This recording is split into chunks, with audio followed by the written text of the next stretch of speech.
Please madam, please madam, please স্ট্রাইকটা তুলে নিন ma'am, please please madam, career শেষ হয়ে যাবে ম্যাডাম।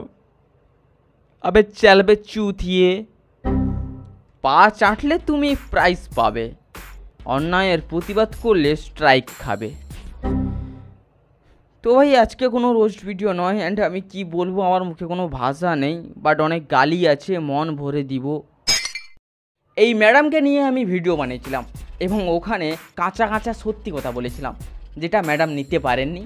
আর আমার সত্যি প্লাস কিস্তির সঙ্গে। সো ম্যাডামের অ্যাসিড ট্যাসিড গ্যাস ট্যাস হয়ে গেছে, এমনিতে ম্যাডাম সারাদিন গান্ডে পিন্ডে গেলেন। সো অনেকবার বাথরুম যেতে হয়েছে আমার ভিডিও দেখার পর, সেই জন্য আমার ভিডিওতে কপিরাইট স্ট্রাইক মারেন এবং আমার ভিডিওটি ডিলিট হয়ে যায় ফেসবুক থেকে। সো আমি এখানে এই ম্যাডামের কোনো ভিডিও ফুটেজ ইউজ করব না, কারণ হয়তো বলা যায় না, এদের বিশ্বাস নেই, এরা এতটাই নিচু, এরা এতটাই ঘৃণ্য, এরা এতটাই ড্যাসের মেয়ে। রানাঘাট লোকালে রাত্রি ঠিক 10:30 নাগাদ 3টে পুরুষ মানুষ মহিলা কামরায় উঠে পড়েন, ভুল করে উঠে পড়েন, এবং ওদের মুখ দেখে স্পষ্ট বোঝা যাচ্ছিল যে ওরাও বুঝতে পেরেছেন যে ওরা ভুল করে উঠে পড়েছেন। সেই জন্য ওরা সিটে না বসে দরজার সাইডে দাঁড়িয়ে রয়েছেন যে কখন ট্রেনটা থামবে আর ওরা নেমে যাবে। ওই 3জন পুরুষ বুঝতে পারেননি যে ওদের এই ভুলের জন্য ওদের কত বড় মাসুল গুনতে হবে। ওদের জন্য অপেক্ষা করছিল এই একটা সাতচুন্নি। ইনি একজন পেশায় ফুড ব্লগার, সারাদিন গেলা এনার কাজ। ইনি ওদের ভিডিও ফুটেজ তোলেন এবং সোশ্যাল মিডিয়ায় পোস্ট করে ওদেরকে প্রমাণ করতে চান, জাস্ট ভিউসের জন্য। দেখুন, মহিলা কামরায় পুরুষদের ওঠাটা আইনত অপরাধ, সেটা আমিও জানি, আপনিও জানেন। অ্যান্ড সিরিয়াসলি মহিলা কামরায় পুরুষদের কী কাজ বা পুরুষরা উঠবে কেন? কিন্তু যারা ভুল করে উঠে পড়েন, কিংবা এমন অনেক সিচুয়েশান আসে যেখানে উঠতে হয়। আমি আপনাদের থ্যাংক ইউ সো মাচ যারা নিজেদের মনের কথা শেয়ার করেছো আমার সঙ্গে। অ্যান্ড সিরিয়াসলি আমি নিজেকে ভাগ্যবান মনে করেছি, আমার সাবস্ক্রাইবারগুলো বা আমার যে টুকটাক ফ্যানগুলো ওরা তাদের মনের কথা বা ওদের সঙ্গে ঘটে যাওয়া ঘটনাগুলো আমার সঙ্গে শেয়ার করে। Thank you so much. ওদের কিছু ঘটনা আমি তোমাদের সঙ্গে শেয়ার করছি। হ্যাঁ দাদা, একদম ঠিক বলেছো। আমি নিজের চোখে দেখেছি একজন মেয়ে হয়ে লেডিস কম্পার্টমেন্টে কেমন বিহেভিয়ার করে। আমার বাবা আমার সাথে একদিন ট্রাভেল করছিল, আর ট্রেনের টাইম হয়ে গেছিলো বলে আমরা ভুল করে লেডিস কামরায় উঠে গেছিলাম। আমার সাথে আমার বাবাও ছিল, তাকে কত কথা শুনিয়েছিল। আমি ছোট ছিলাম বলে কিছু বলতে পারিনি ওই মহিলাগুলোকে, শুধু দেখছিলাম মানুষ কতটা নীচ হয় একজন মেয়ে হয়ে। বলছি thank you so much Shreya, নিজের সঙ্গে ঘটে যাওয়া ঘটনাটা আমাকে শেয়ার করার জন্য। আচ্ছা, এখানে আপনারা বলুন, মহিলা কামরাটা কিসের জন্য করা হয়েছে? মহিলাদের সেফটির জন্য, ওদের সেফটির জন্য করা হয়েছে তো। বাট ওখানে যদি একটা বাচ্চা মেয়ের সঙ্গে ওর বাবা চলে যায় ভুল করে, বা মানে হয়তো ওরা হয়তো জেনারেলে যেত, বাট যে কোনো কারণে চলে গেছে, ওখানে বাকিবাদ মহিলাদের কী করণীয়? ওই পুরুষ মানুষটাকে ধাক্কা দিয়ে ট্রেন থেকে ফেলে দেওয়া? আপনারাই বলুন। একটা বাচ্চা মেয়েকে নিয়ে তার বাবা ঢুকেছে আর তার সঙ্গে এরকম একটা ব্যবহার। এই কমেন্টটা পড়লে আপনার ভেতর থেকে কিছু মহিলার প্রতি ঘৃণা জন্মাবে। সুলেখা মণ্ডল, একদম ঠিক কথা বলেছেন দাদা, আমি হয়তো তোমার ভাই হব। আমি আর আমার স্বামী একবার বর্ধমান স্টেশন থেকে আসছিলাম আমার বাবার বাড়ি থেকে। আমি প্রেগনেন্ট ছিলাম, দিয়ে ট্রেনটা ছেড়ে দিয়েছিল, তো আমার হাত দেখাতে ট্রেনটা দাঁড়িয়েছিল।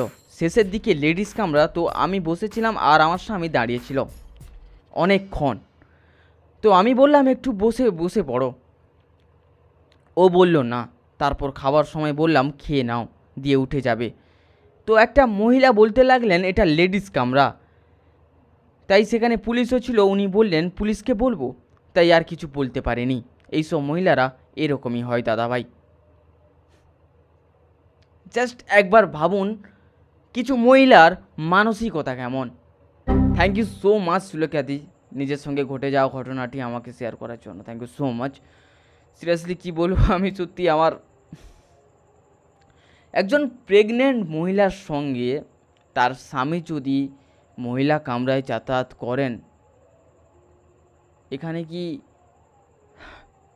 থাক, কি বলবো, আরও এই কমেন্টটা পড়ুন। সায়নী একদম ঠিক, ওরকম কিছু কিছু পাবলিক থাকে, শুধু পাবলিক বলা চলে না, ওদেরকে অসভ্য ছোট। আচ্ছা যাই হোক, একবার আমার মা দাদুকে নিয়ে কলকাতায় ডাক্তার দেখাতে যাচ্ছিল। দাদু যেহেতু ঠিকঠাক চলতে বা চোখে দেখতে পায় না, তাই আমার মা নিজের সাথে নিয়ে লেডিস কামরাতে উঠেছিল। ওখানে কিছু মহিলা ওরমভাবে আমার মাকে কথা শুনিয়েছিল আমার দাদুকে নিয়ে ওঠার জন্য। Thank you so much Sayani এই ঘটনাটা শেয়ার করার জন্য। সিরিয়াসলি এই ঘটনাগুলো আমাদের ভাবায় যে আমাদের ভেতর সত্যি মনুষ্যত্ব মরে যাচ্ছে। সিরিয়াসলি আমি যখন এই কমেন্টগুলো পড়ছিলাম, আমার ভেতর থেকে কেমন একটা ফিল হচ্ছিল যে আমাদের সমাজ কোথায় যাচ্ছে। একজন প্রেগনেন্ট মহিলা তার স্বামীকে নিয়ে লেডিস কামরায় যাতায়াত করতে পারবে না, একজন মেয়ে তার বৃদ্ধ বাবাকে নিয়ে লেডিস কামরায় যাতায়াত করতে পারবে না। দেখুন, আইনের দিক থেকে হয়তো আপনি জিতে যাবেন, কিন্তু মনুষ্যত্বের দিক থেকে আপনার মুখে আমার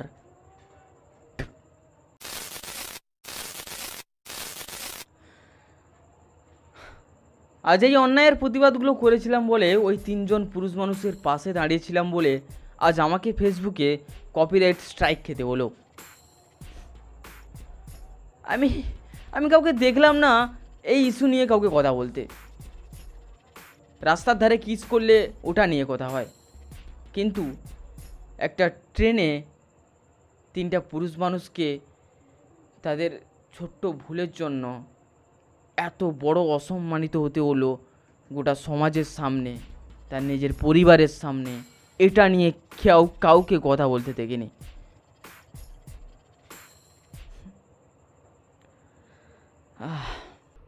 একটা মেয়ে মানুষ সম্মানহানি হলে এই গোটা সমাজ মিলে তার পাশে দাঁড়ায়, তার হয়ে সবাই লড়াই করে, অ্যান্ড এটা আমাদের কর্তব্য।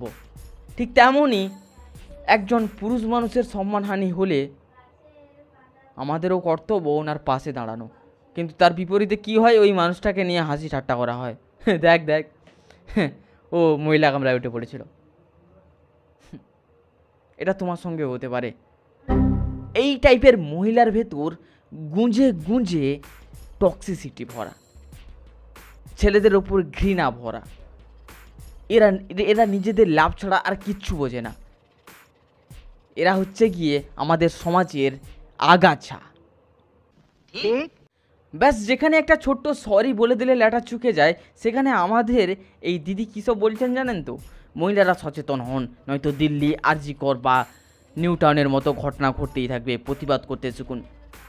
ঠিক আছে, আপনি প্রতিবাদ করুন, বাট আপনার এইসব কথাবার্তার মাধ্যমে, আপনার এইসব পোস্টের মাধ্যমে আপনি ওই 3 জনকে প্রমাণ করতে চাইছেন। অ্যান্ড একটা পুরুষের কাছে ট্যাগটা কতটা ঘৃণ্য আপনি যদি একজন পুরুষ হতেন তবেই বুঝতে পারতেন। দেখুন, প্রত্যেকটা পুরুষ বা সব পুরুষ সমান হয় না। এমন অনেক পুরুষ আছে যারা মেয়ে দেখলে মাথা নিচু করে নেয়। সবাইকে আপনার মতো ভাড়ুয়া ভাববেন না।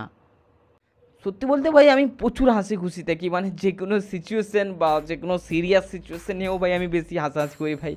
রিসেন্টলি একটা ভিডিও বানালাম যেখানে ভাই একটু কন্ট্রোভার্সি টাইপের হচ্ছে। আমি অনেক দেখাচ্ছি যে দেখুন, কমেডির কোনো লাইন নেই, ঠিক আছে, মানে আমার কাছে কোনো কমেডির কোনো লাইন লিমিট কিছু নেই ভাই। আমি যে কোনো সিচুয়েশানে হাসতে পারি ভাই, মানে অ্যান্ড তোমরা যারা পুরো ভিডিওটা দেখেছো তোমরা জানো যে আমি কি বলতে চাইছি ভিডিওর মাধ্যমে।